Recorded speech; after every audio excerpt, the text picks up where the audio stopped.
Good afternoon, everyone, and thank you very much for joining this webinar, Finance and Access to LPG Programs that Improve LPG Service and Access in Ghana, Kenya, and Haiti. My name is Yekun Yurgos, and I'm the coordinator of the Household Energy Initiative of the Climate and Cleaner Coalition, and I also coordinate the Finance Initiative, and I'm very pleased to moderate this webinar today. We have a nice lineup from different countries and different organizations.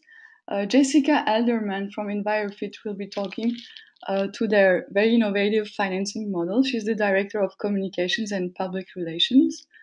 The second presenter that we have is Alex Evans from the Global LPG Partnership. He's the chairman of the operating committee. And the third speaker will be Thomas Tivillon. He's in charge of impact evaluation at Microfinance Solidaire and Entrepreneurs du Monde, and he's the board of directors of Panmis Energy in Haiti. So really this webinar is branded as a Breathe Life webinar because we see at the coalition LPG as a solution to reduce black carbon and other pollutants in the context of a global campaign for clean air. So Breathe Life is a joint campaign of the Climate and Cleaner Coalition, WHO, and UN Environment. And as I said, you are all in listen-only mode. So what we wanted to do is to have these three presentations. Every presenter will have 10 minutes to go over their slides, and then we will allow, I think, around 10 minutes also for questions and answers. And this will also leave us with some time at the very end of the webinar for any questions that you might have. In the control panel, you can ask your questions in writing. We will not unmute participants unless you have a very, very urgent need to speak. So the webinar is recorded, and we will be disseminating and circulating it after the webinar. So we have an hour, and I'm excited to listen to the conversation. We will start with Alex, who's going to present us Ghana's LPG scale-up and market reform. So the floor is yours, Alex. Thank you very much. Given the focus in the world on very big questions like NATO's future and the World Cup, it is very pleasing that so many of you have joined this discussion today. It should be just as important as those other global events, and I appreciate the efforts of all of you to elevate the global dialogue and to make good progress on it. I will spend a few minutes highlighting our observations of progress being made in Ghana over the last several years and where we think things are going in the future from our perspective as an international organization helping the Ghanaian government and its stakeholders. Next slide, please.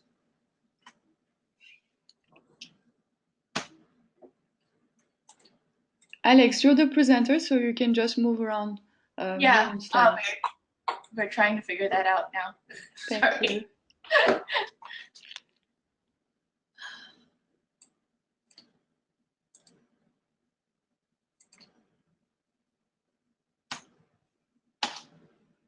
Okay, I think we figured out the button that we need to use. LPG today is used by about 3 billion people, mostly in the developed world, for cooking and heating. It's an extremely clean fuel, so a perfect choice for cooking to eliminate emissions, reduce pressure on forests when used instead of biomass as a fuel source. And the IEA, in its latest World Energy Outlook, has projected that to achieve universal energy access, as required by Sustainable Development Goal 7, that will require 1.4 billion people who are not using clean fuel today to transition to LPG by 2030. Ghana intends to make LPG a main part of its contribution to that goal.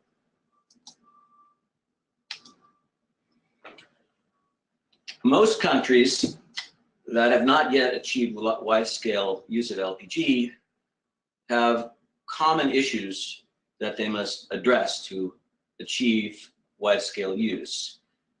We'll talk specifically about some we've observed in Ghana a little bit later.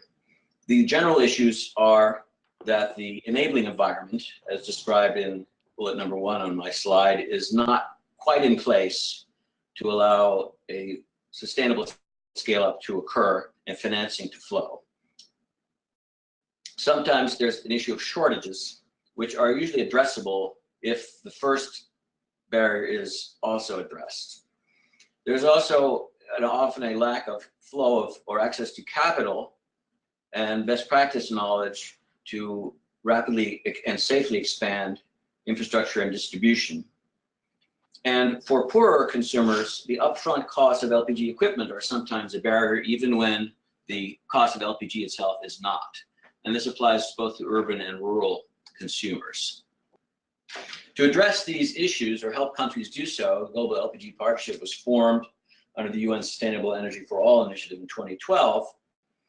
And what we do as an organization is we partner with national governments at their invitation and with their stakeholders under their direction to try to help them address 1, 2, 3, or 4 of these main areas shown on the right of the slide. That is, improvements to policy and regulation, education and finance for consumers and small businesses in the LPG space, helping to plan, structure projects and finance the expansion of the supply chain and associated infrastructure, and then working with academic and research organizations on monitoring, evaluation, and building the evidence base for the proper role of LPG. You can see here that Ghana is positioned on this chart just below a certain line. Let me describe what this is telling us. The size of the bubbles and their position vertically indicates the amount of per capita use in these selected countries of LPG for residential use, which is primarily cooking use in all of these countries. And it's a proxy, and a very good proxy, for the penetration of LPG in the population. The countries above the line, shown left to right as having similar levels of GDP per capita, meaning at the same sort of level of wealth, have implemented a certain market model and a certain enabling environment, which has made possible over some years this very large-scale penetration of LPG on a commercially sustainable and financeable basis, and achieve meaningful benefits for health and environment as a result. Those below the line do not either have such a model or have enforced it very weakly, and as I will describe in a moment, that has limited them from crossing above the line. Ghana, I must say, has done a very good job, despite this, of pushing up towards this line. The line is not an absolute barrier, but it represents sort of a tipping point between weak or other models of market and what we call a strong form of cylinder recirculation. We'll describe what that means in a couple of slides. So Ghana has pushed up against this limit, and as a result, the government has contemplated what to do in order to leap over the line and join countries like Senegal and Cote d'Ivoire and even India in achieving very widespread access to LPG for its people. So on the next slide, you can see a hypothetical and simplified picture of the supply chain or the value chain in Ghana for LPG. And the key thing to know about Ghana, which is a bit different from the other countries that were just shown on that chart, is that in Ghana, the traditional way that countries have achieved wide-scale LPG use, which is to have, as you see in the third box, which is gray, marketing companies who inject branded cylinders into the market to expand the customer base, and then develop distribution networks and retail points to reach the consumer with cylinders flowing back and forth, has shifted in Ghana over many, many years to the model of just these blue blocks, where those key functions of dealing with cylinders and dealing with retail, including for automobiles in Ghana, are carried out in one block alone, what we call micro-filling stations, of which there are hundreds, owned mostly by small and medium businesses. In this kind of a compressed model, it turns out that it is somewhat difficult to assign liability and accountability for safety and enforce it. And this is becoming an increasing concern in Ghana, and one that the political leaders have determined important to address. More important, though, is that from a financing perspective, this structure has a number of issues that make it less easy to finance, less bankable. And indeed, if you want to expand rapidly an LPG business in Ghana, it's difficult to get a bank to help you to do it. This is caused by extreme fragmentation of the industry, limited financial transparency of smaller businesses, a more difficult safety profile, and the risk issues of imprecise allocation of liability and accountability across the chain. All of this combined with concern about deforestation, public health, and an increase in severity and quantity of LPG safety incidents in the country has motivated the government to take action to reform this model in order to accelerate LPG use and leap above the line I showed on the previous chart. So they hope the system would look something like this on the next slide. The existing small businesses that deal with the distribution would find revised roles in a broadened supply chain in which the functions of introducing branded cylinders and filling them, the distribution network, and the retail point of exchange are separated out. Liability and investment are concentrated in the marketing block, and that block becomes responsible for injecting branded cylinders into the market on an accelerated basis if they can finance it. The major role played by the filling stations in servicing the transport sector in Ghana, which is disproportionately large compared to those other countries, is likely to be separated out. And the cylinder flows, as you see, in a cycle from marketing through distribution to point of sale to consumer and back, being refilled in the marketing block, in the filling block. And this gives rise to the name you saw on the earlier slide of cylinder recirculation. There are some debates going on in Ghana about the best way to do this in order to be inclusive and to provide an opportunity and prosperity for all who have helped build Ghana's market to where it is today. And as we'll see in a moment in the discussion of the process, this is an ongoing question that Ghana is working to address for itself to determine the best way forward. So what is the status of the transition? At a very high level, the president of Ghana directed the National Petroleum Authority to oversee implementation of new LPG policy last year. The government is actively preparing new regulations, market rules, safety standards, and so forth, plus an infrastructure roadmap. Based on these things we have described, they've consulted numerous other countries on international best practice, as well as other experts like ourselves, and are in ongoing consultation and debate with stakeholders. As I mentioned, that debate is not yet resolved, but we hope that a good, mutually satisfactory conclusion will be reached.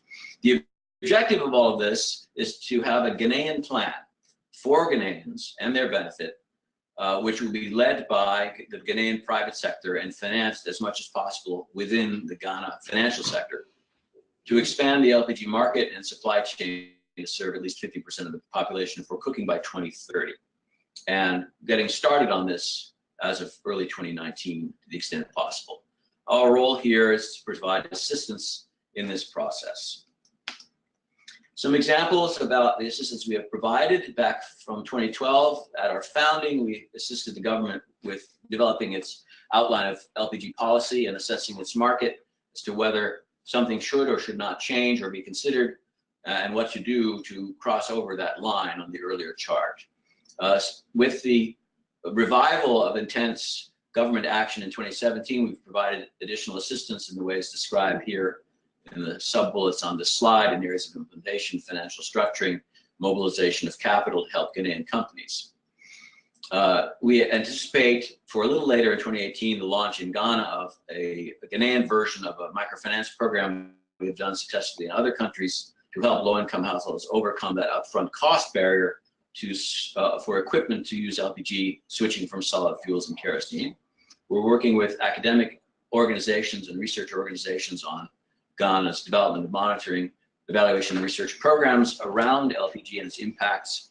And we anticipate for later this year to be part of a communications campaign, an education campaign to consumers that will alert them to the benefits of LPG, expand awareness, and emphasize these ways to use LPG safely. If all of this is done successfully, we've done a study that projects that the LPG market by 2030 certainly can double from about 21 or 22% today to the mid 40%, and with a bit of a nudge beyond this through state intervention can probably reach the 50% goal safely. You can see that it addresses expansion of the market both in urban and rural areas at similar multiples. We project that the residential fuel use will more than double on a per capita basis. About 4,100 net new jobs are probably going to be created. And the total scope of the investment to be mobilized is on the order of 250 to 300 million euros. That number will be refined over the remaining months of this year. All of that being done successfully, these two pictures from Ghana's recent years of LPG, the left showing the problem of shortages and long queuing to get cylinders refilled under the present model, and the aftermath of safety incidents, such as a major explosion at a filling station shown in the lower right picture from 2017, ought to be things of the past. And as well, there ought to be a very significant improvement in public health in those households which have switched from using dirty fuel to using LPG as part of this initiative. Thank you very much for your kind attention, and I'll await questions in 20 more minutes. Thanks, Alex. It's a very ambitious plan that you have for Ghana, it seems. You mentioned microfinance, but we wanted also to bring the private sector perspective, and we have on the line Jessica Alderman from Envirofit. She's the Director of Communications and Public Relations, and she will be presenting on the SmartGas program. I'm going to make you a presenter, Jessica, if that works for you.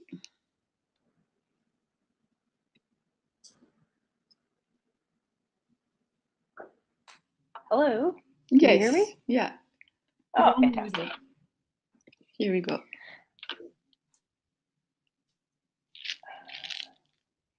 So bear with us while we're changing the presenter.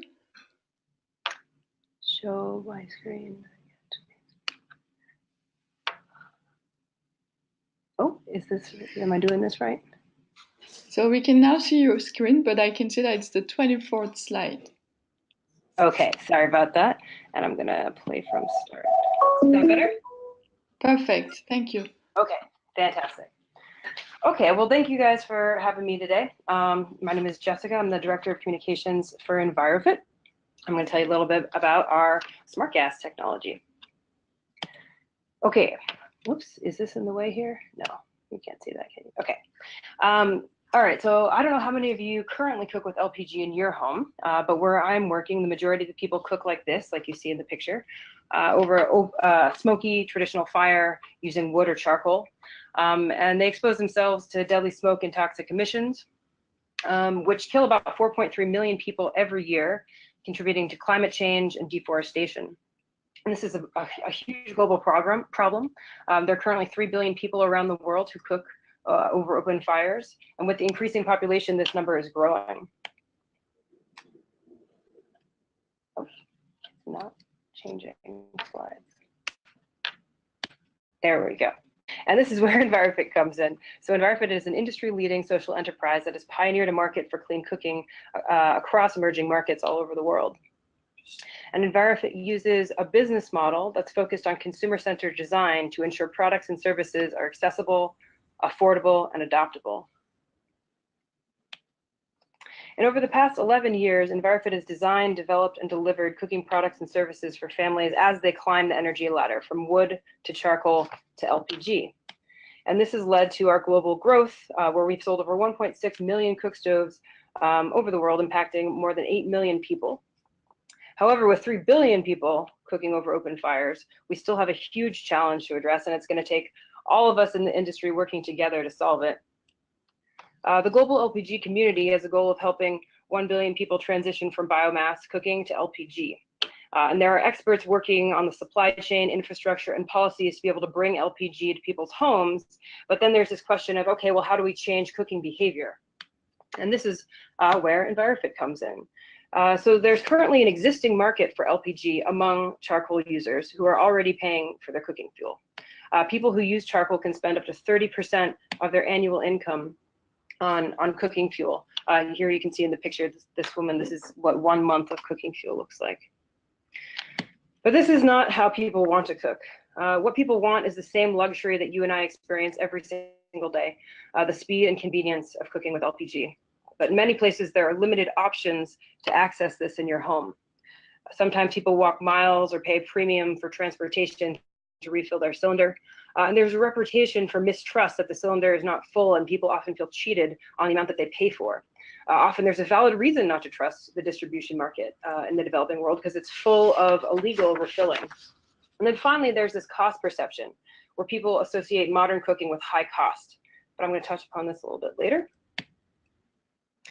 So looking at the market, there are 700 million people in sub-Saharan Africa that cook with solid fuel, spending about $20 billion a year on solid fuel. And out of the total population, it's estimated that only about 5% use LPG as their primary cooking fuel. And if you ask most people, they're going to tell you that LPG is too expensive. It's a luxury fuel. That's why they don't use it. And while people aspire to use it, they can't afford it. But what you can see here is that people actually pay more for charcoal than they do for LPG in some markets. A large population in urban and peri-urban areas actually pay more for solid fuel when they could be buying LPG at a lower cost. This is because they don't have the ability to purchase LPG in the way that most consumers buy solid fuels. And the way they buy everything, which is in daily amounts. If you look at the fast-moving consumer good industry, people don't buy a bottle of shampoo. They buy the one-time use package, like you see on the left here. And this is the same relevation, or this is the relevation that led to the growth of the distribution of fast-moving consumer goods in emerging markets. And consumer preference and behaviors are no different when it comes to cooking fuel. So one of the reasons they're paying twice as much for charcoal is because of the ability to pay for it daily. They go and they buy 1 can of charcoal at a time versus having to buy an entire cylinder of gas. So this is why Envirofit developed SmartGas. So it's pioneering new technology that allows customers to pay in daily amounts as they cook. And through Envirofit's model, consumers enroll in our service. The service technicians install a financed smart meter in their home. And customers use their phone to pay for LPG as they can in daily amounts. It could be even as little as 50 cents at a time. The smart meter dispenses the fuel and then turns off when the credit runs out. Before running out of gas, Envirofit is essentially notified that the cylinder is low, and we can deliver a new tank before they even run out. And so this technology is pretty revolutionary, not just in changing behavior, but giving us visibility into the household and the greater control over the LPG value chain. So using the Internet of Things, we can manage our assets, lock our meter, control gas flow, schedule deliveries. In addition, we can allow customers to pay as you cook and give them greater visibility into their own gas consumption. And in return, we are able to know what the fuel levels are, location data, if the meter has been tampered with, and how frequently they are consuming fuel. Oops, sorry. There we go. Okay, and so here's a look at what our. Oh, sorry, it's moving here. Here's a look at what the smart meter looks like, kind of up close and personal. It's water resistant, dust resistant, has tamper proofing, so we can tell if someone has gotten into it. So essentially, through this system, we're able to provide financing to LPG, ensure consistency of LPG so that there's no gap in getting gas. We're ensuring consumer safety because we're delivering it and safely installing it in their house. We're increasing the turnover of LPG, and we're preventing theft and tampering. So in 2017, Envirofit launched the SmartGas program, where we launched a pilot program in Kenya and Ghana.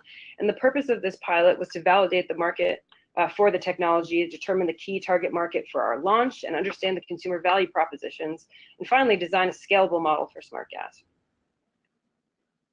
The results went very well, better than expected. Customer satisfaction was incredibly high, with nearly 100% of users saying it was easy to use and convenient, and they would want to continue using this after the pilot.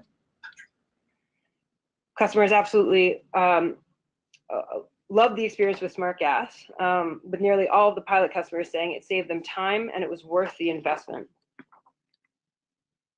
Most importantly, people thought it was safe. So safety is one of the biggest challenges in the LPG industry, which a lot of people have the perception that LPG, is dangerous. So to feel safer with SmartGas is really important. And 97% of the people that we polled felt that SmartGas was safe to use. And this is because it is installed professionally through the customer education and safety training manuals that we provide. So overall, we were able to validate the market for SmartGas and gather information to inform the product design, business model, marketing, and service offering for our launch in Kenya, which just happened a couple weeks ago. And in summary, all of us need to be involved in making LPG cooking more accessible, affordable, and adoptable for families in emerging markets if we're going to reach this goal of transitioning 1 billion people by 2030. So SmartGas can help us get there by enabling users to have a safer cooking experience while providing pay-as-you-cook technology at every meal. So join us in bringing SmartGas to families across the globe. That's it. Thanks, Jessica. Wow, you were super fast. I'm really impressed. We do have 3 different questions from the same person, actually. So we have 30 people on the line, and maybe I can read them to you. I don't know if you're able to see them. The first question is, given transport of cylinders and targeting charcoal users, is the focus on urban settings? The second question is, how much more do customers have to pay for their LPG with a smart meter? Issue of supporting poorer households. And then, does Envirofit become an LPG marketer in this model? Because you have branded cylinders. So maybe if you want to answer those 3 questions, there are more. I can definitely answer those 3 seconds. Okay, so the first question, focus on urban settings. So ultimately, we want to make it to rural settings. We're focused on the lowest hanging fruit for our launch, which is currently urban settings. So our first launch has been in Kenya and in Nairobi, so we are focused currently on urban. But the goal is to someday be able to get to rural. That's going to depend on the supply chain and depots and where we can, essentially spread. So we're starting from urban areas and hoping to kind of spread outward. The second one was how much more. Where is the question? Oh, I'm not able to see the question. How much more question do they have to pay for their LPG with a smart meter? Yeah. Okay, so in our cost model, the price for LPG is the same as the market price for gas. So they're paying the same for gas as they would for if they were to buy gas from one of the top retailers in the country or marketers in the country. We add a $5 service fee on top of that, on top of the gas for every single cylinder delivery. So it's an extra $5 a month. For the service of being able to use the pay-as-you-cook technology, for the delivery, and for the installation, the training, the whole package. Mm-hmm. And so far, when we've been polling people, they haven't even balked at the price. They said that's totally worth it. So we haven't had any pushback on that yet. And then the last one was our model. So would we be an LPG marketer? So as we're beginning, yes, Envirofit is using a model where we are running the entire value chain from, we control the CRM, we are controlling the delivery, and we're currently in the process of obtaining our marketing LPG marketer's license. So we are owning the entire value chain. However, the technology is designed in a way that we can work with partners to be able to just give them the CRM dashboard control and the technology itself. We can be able to contract out that last mile delivery. So we have a number of different ways of scaling, and to bring this to scale, there's no way that we can just be an LPG marketer. So we've designed this in a way that we can partner with people to be able to essentially either contract out or sell, license the technology so that other people can use it for different purposes. And CRM stands for Customer Relationship Management, right?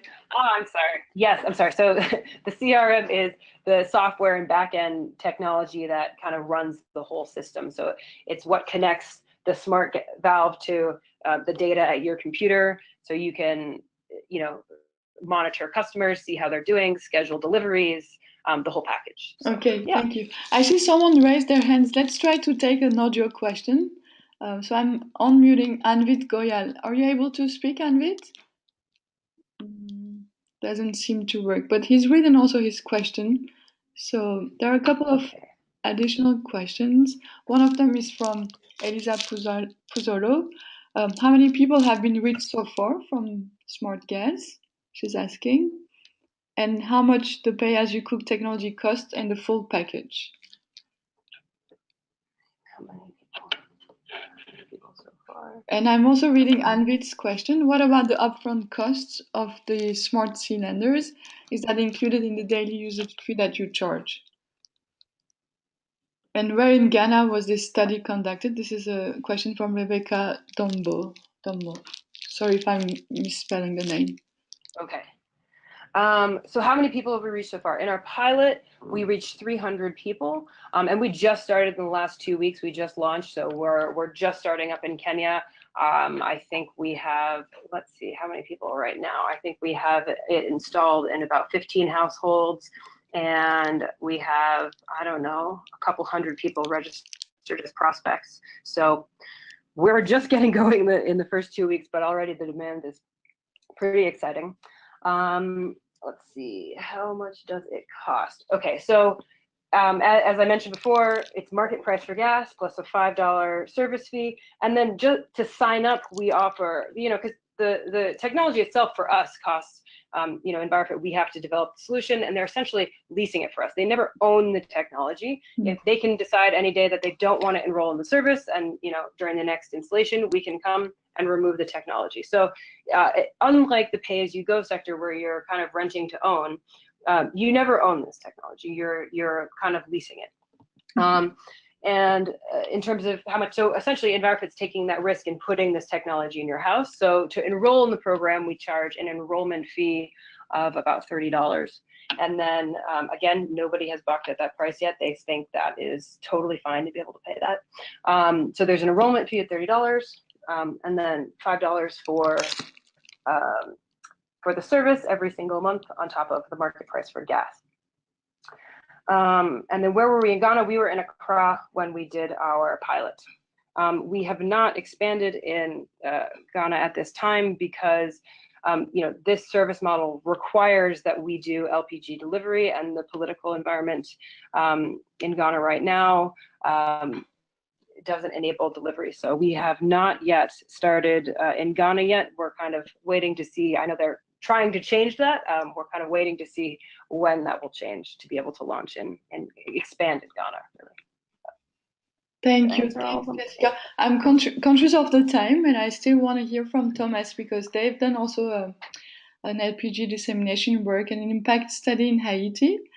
So Thomas is in charge of impact evaluation for Microfinance Solidaire and Entrepreneurs du Monde, and he also chairs the board of directors of Panmis Energy. So I'm going to make Thomas a presenter so that he can go through his own slides. Hopefully this is working. And I also have to, of course, unmute him.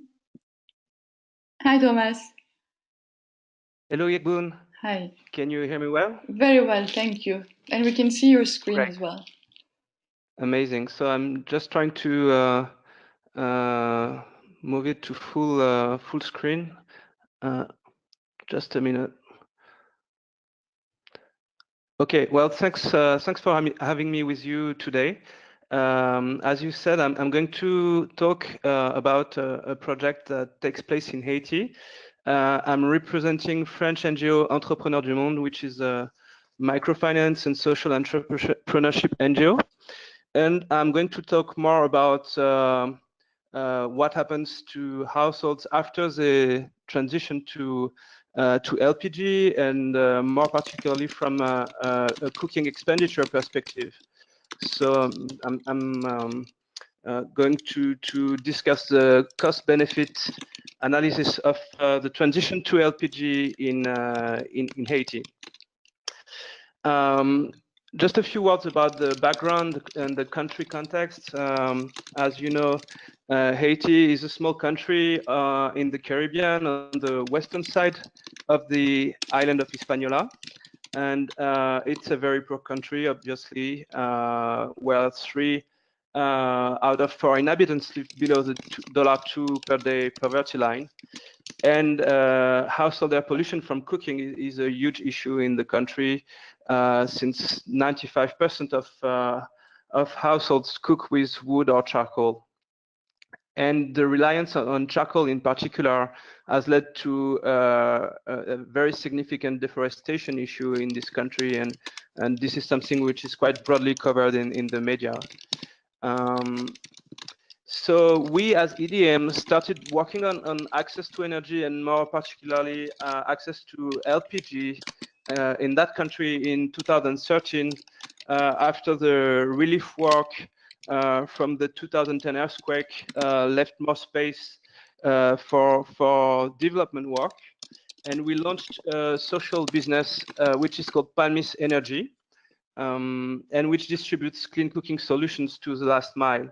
And we do so by we rely on a network of 115 micro-franchised retailers who are mostly small shop owners, and we have such partners in 5 of the 10 departments of the country. So we have quite a large coverage of the territory by now. And the range of products distributed by Palmis Energy includes domestic and professional LPG stoves, along with improved biomass stoves and solar lighting products. But LPG devices have become the best-selling technologies in the range in the past 2 years, and so that makes this country a particularly interesting case study for people who are interested in promoting LPG. And our main LPG offer is a 3-burner tabletop LPG stove, which sells for the equivalent of $115 in 2018 prices. And this price includes the cost of the stove, along with the cylinder, so the consignment cost of the cylinder and the accessories. And the stove looks like this, the one you're seeing on the picture now. Yes. So just in terms of current scale of that activity, of like how much of such stoves do we distribute every year through Palmis Energy, the sales volumes reached 4,500 units in 2017, which for a population of 11 million inhabitants is quite significant. And so we already have some information on the impact of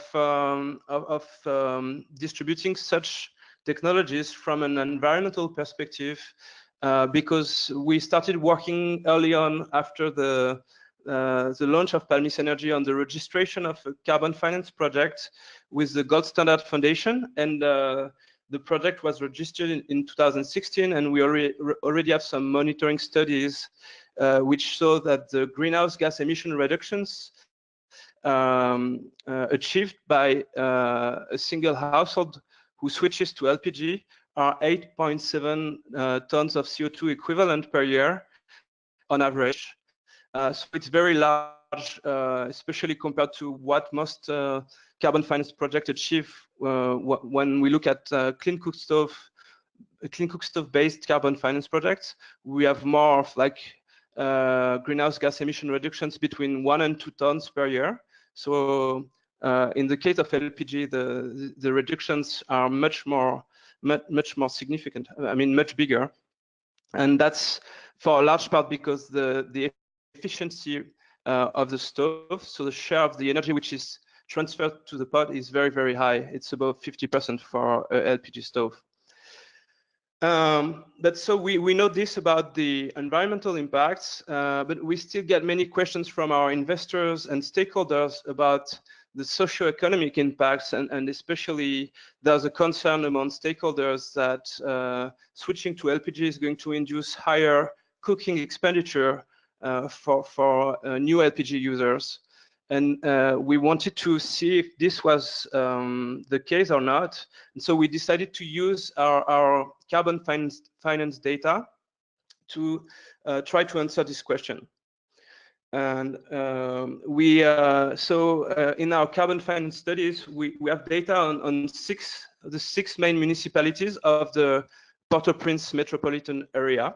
So Port-au-Prince is the capital city of Haiti.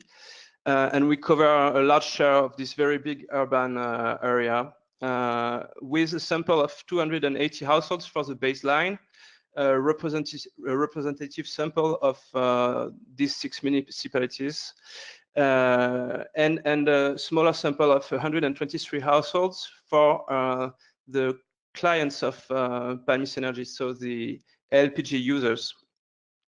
And we look at their fuel consumption, and through this at their fuel expenditure through a protocol which is called the kitchen performance test, and where we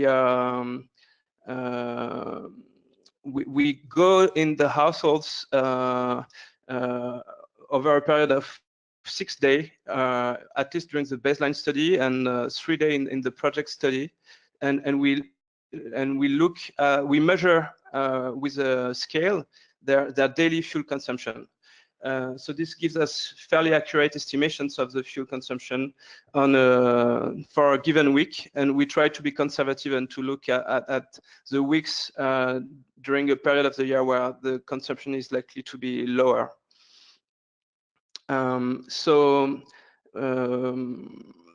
Here is the first finding from our baseline study, which shows that, as most people know, charcoal is by far the most used fuel in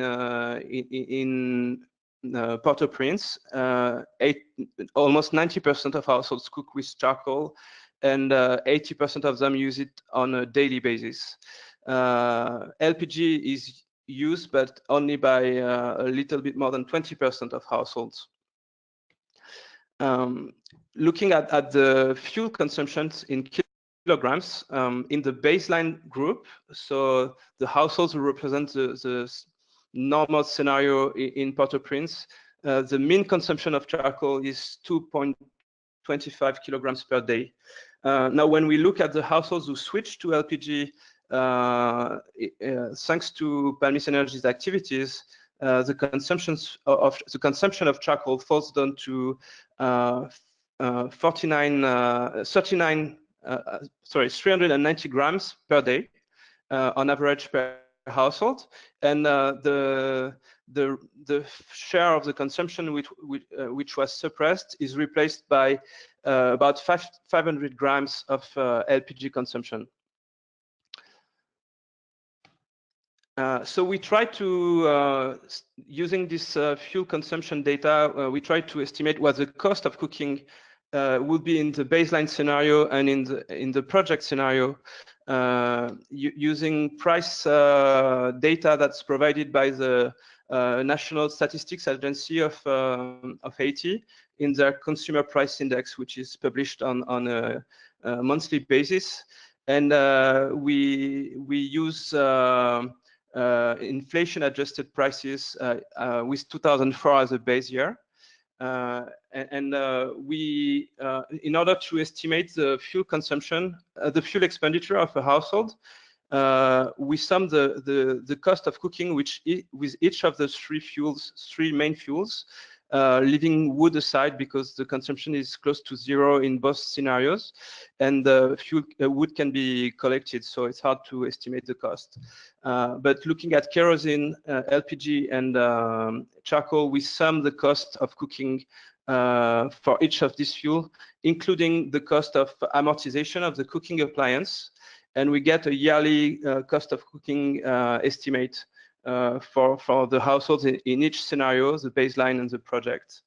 And this is the result of our estimation.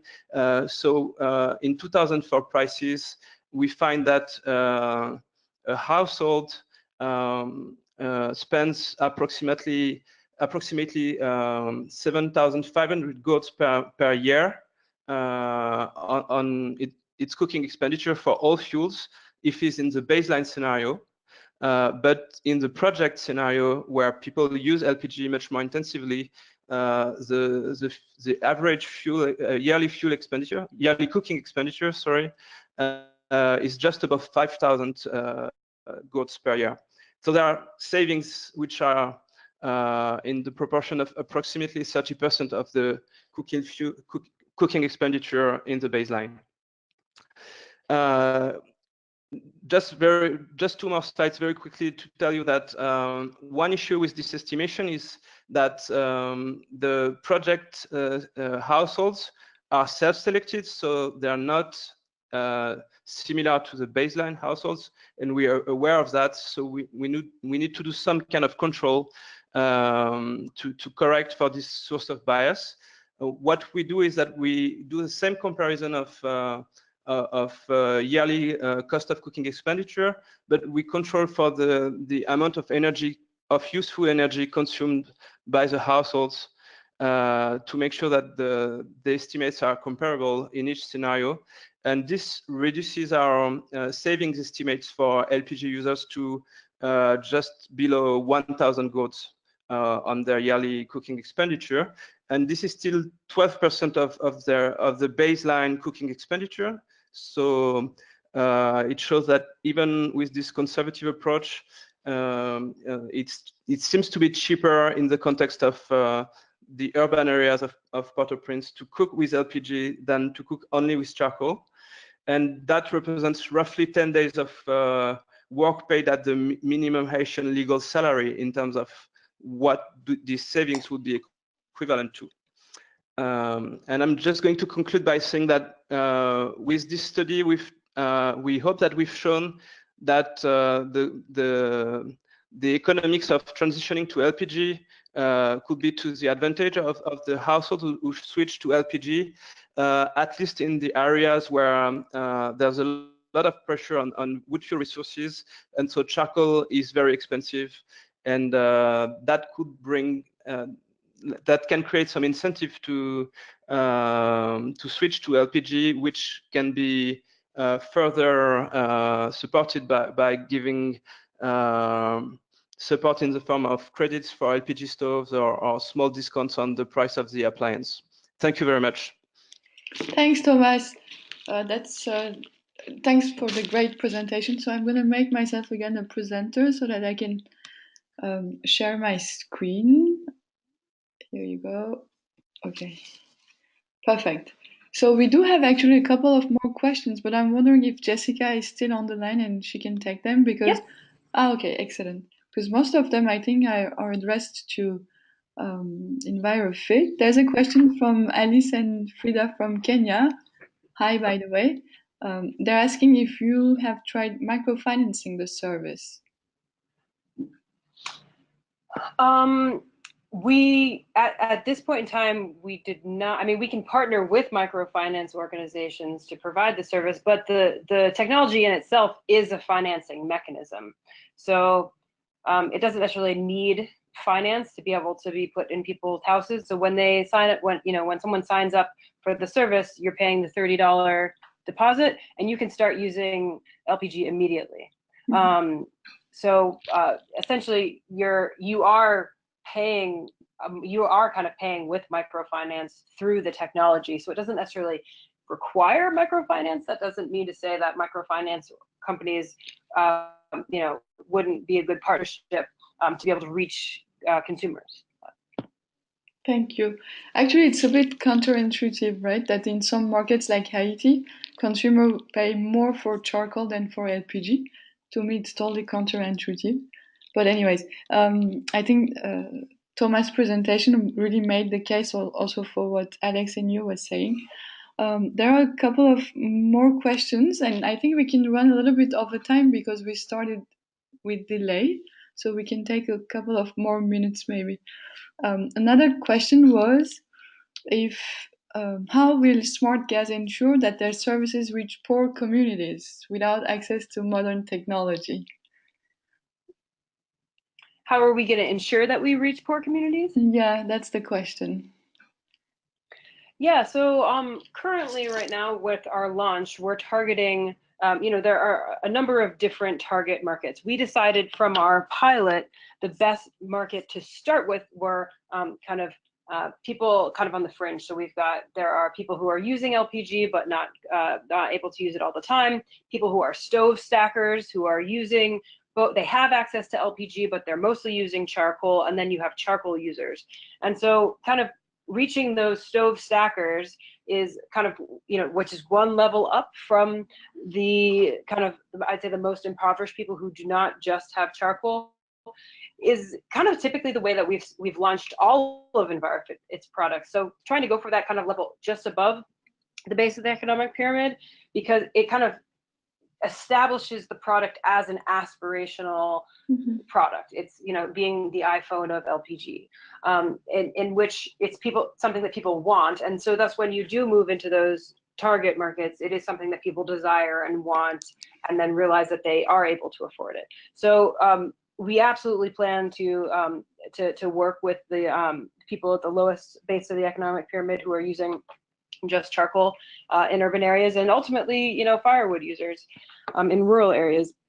Some of it, you know, that $30 installation fee still might be expensive for those people at the base of the economic pyramid. So I think partnering with, you know, government programs or others that can kind of help remove maybe that initial cost could be really helpful in reaching those communities. I see. Thank you. I wonder if the other panelists would like to add something, if you have maybe experience in providing microfinance services for energy access. Yes, Yegbun, I have one feedback from Haiti. I didn't have the time to mention it in my presentation, but in our distribution strategy, we set up a partnership with a microfinance institution in order to be able to offer a loan for the LPG stoves that we promote, because as you could see, the price of $115 for the whole package is quite high. And the surprise to us is that the share of the sales that goes through this microfinance partner is very small, actually. It's only 7% of our sales, and we still sell 4,500 LPG stoves a year, which in our view indicates that households find other ways to get flexible payment solutions for their purchase of LPG stoves, mostly through the informal solutions. And we know that our retailers very often let their customers pay in 2 or 3 installments in an informal way.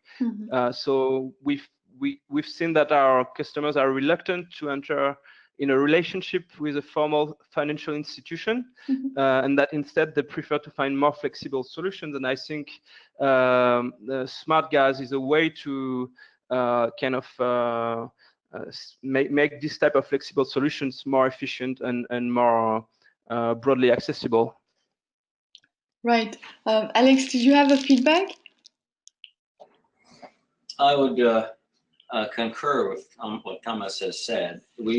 One thing that people, when they think about LPG for the poor, sometimes overlook is that the ability of a household and the desire of a household to use LPG is a combination of many factors, not just relative pricing or relative costing. Often there's a lack of education about how much people really spend on different solutions, and that's a first barrier. It's just a lack of awareness or a means to think about what's the best economic choice for a family. But then, in addition to that, there are a number of other factors that determine whether there's demand for LPG and a capacity for demand in poorer communities. Among those is it accessible at all, of course. That's often a barrier on the supply side that needs to be addressed. We find very often that the first barrier is not price or cost, but just access at all. And in a sense, that's a failure as well as an opportunity for the private sector and distributors to create new customers. Second, there are factors which weigh into a decision which are not captured in cost numbers. There's the quality of life in the house, the presence of smoke, the amount of time taken to cook, the amount of time taken to prepare to cook and clean up afterward, the amount of time spent managing fuel, shopping daily versus once a month with an LPG cylinder. And then there's an aspirational aspect. People sometimes like to have LPG because it's an element of a modern life. As our colleagues from Envirofit, I think, correctly noted in their business description, they are providing aspirational products or dealing with aspirational demand. Where people believe LPG is available to them safely and fairly, as discussed in that presentation, there is often a strong desire to have it in the household, even if in the beginning it is used only for a few special tasks, boiling water, making tea, quick reheating of meals, that sort of thing. And over time, gets used for more and more.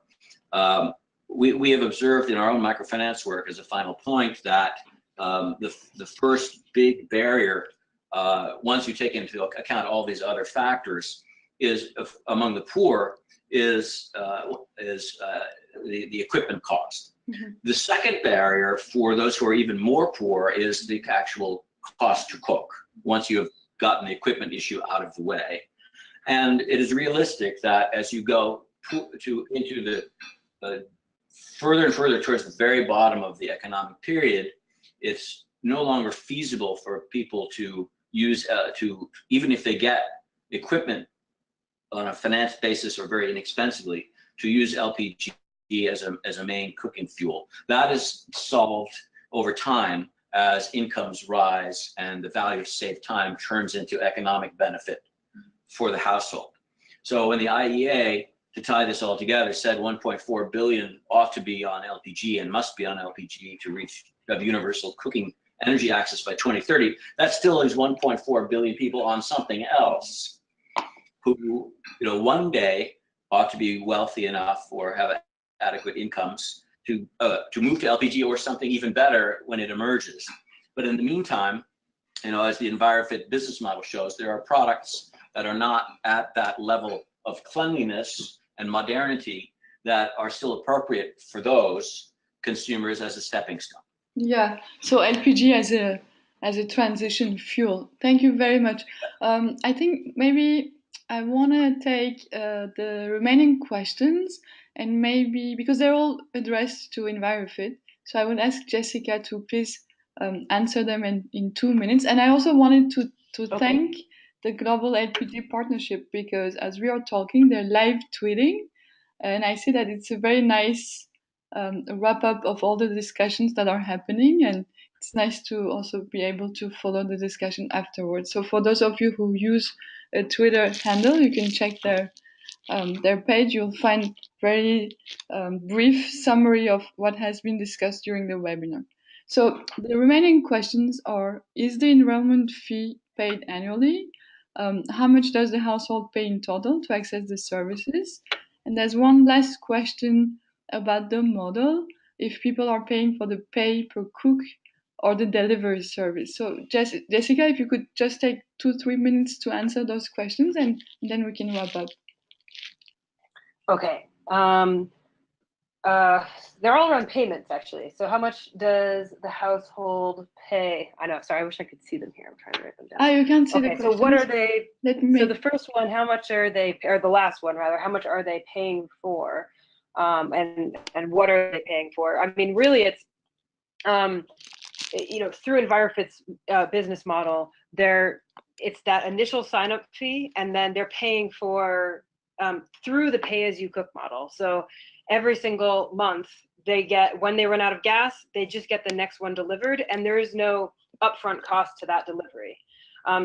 That the price for gas and the $5 delivery fee are wrapped up into the pay-as-you-cook payments. So essentially, other than that $30 initial fee for signing up, everything is pay as you cook. So essentially, you could only be paying in 50-cent increments for the rest of the time that you use the stove. The market price for gas is determined at every delivery, and then essentially that $5. So they're not having to pay $5 for the delivery every single time. That $5 delivery fee is wrapped into the cost of the cylinder. And then how much does the household pay in total for everything? Again, I think that kind of answers the question where, you know, it's a $30 installation sign up fee, and then essentially as they use the gas, that's what they're paying. And the payment amount every time in terms of how quickly the cylinder is used is just dependent on the market price of gas, and with that fee, $5 fee wrapped in. And then the first question, what was that again? I think you answered the pay-per-cook experience or the delivery service. Yep. Yeah, if the enrollment fee is paid annually, but I think you already answered this one. No, it's only paid once. Yep. Okay. Great. So thank you very much. I want to thank all the panelists. Thank you very much for your time and your efforts. And I also want to thank all the participants for your questions.